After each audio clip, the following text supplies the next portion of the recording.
الله أكبر الله أكبر أشهد أن لا إله إلا الله وأشهد أن محمد رسول الله.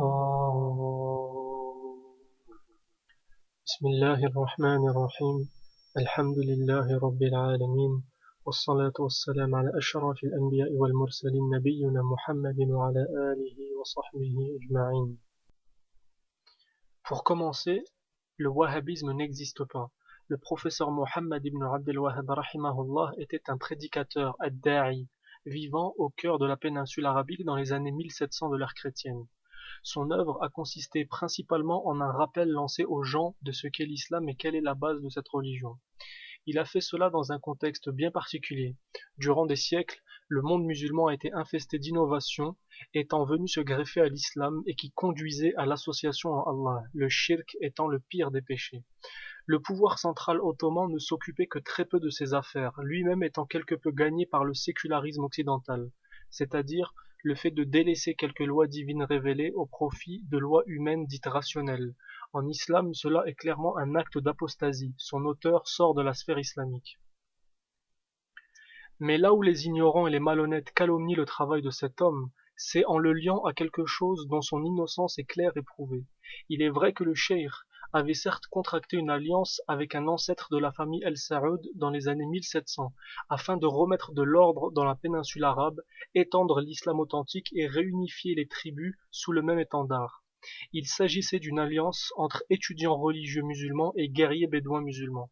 La tentative de restaurer un islam authentique fut avortée par les armées ottomanes, qui refusaient de voir se créer une dissidence qui pourrait rivaliser dans la prétention d'être les dirigeants légitimes de la nation musulmane.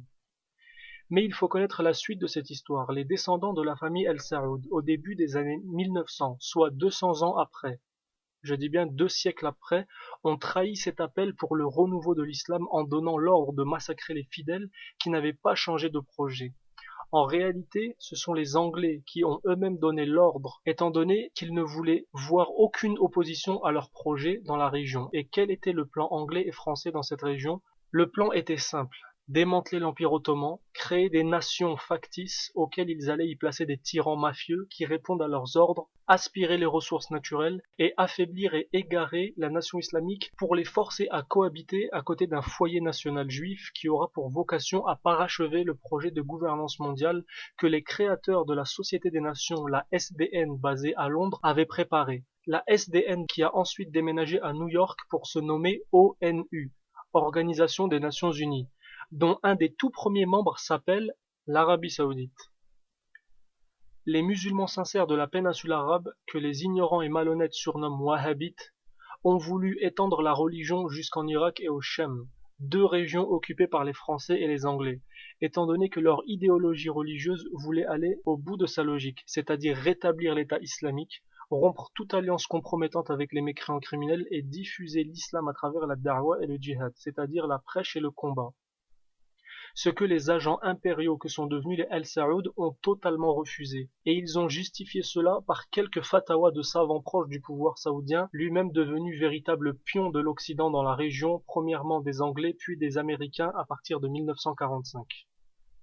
لا يتخذ المؤمنون الكافرين أولياء من دون المؤمنين ومن يفعل ذلك فليس من الله في شيء إلا أن تتقوا منهم تقاه ويحذركم الله نفسه وإلى الله المصير. Donc vous voyez, il ne faut pas mélanger les serviettes et les torchons.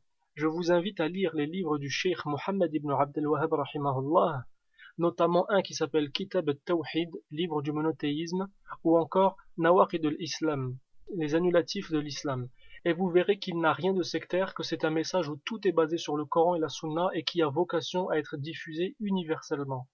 Qu'Allah récompense le professeur Mohammed ibn Abdel Wahhab pour son formidable travail et lui accorde sa miséricorde. Wassalamun ala man taba'a al-huda. Wa subhanaka Allahumma wa bihamdika ashhadu an la ilaha illa anta astaghfiruka wa atubu ilayk. Wassalamu alaykum wa rahmatullah.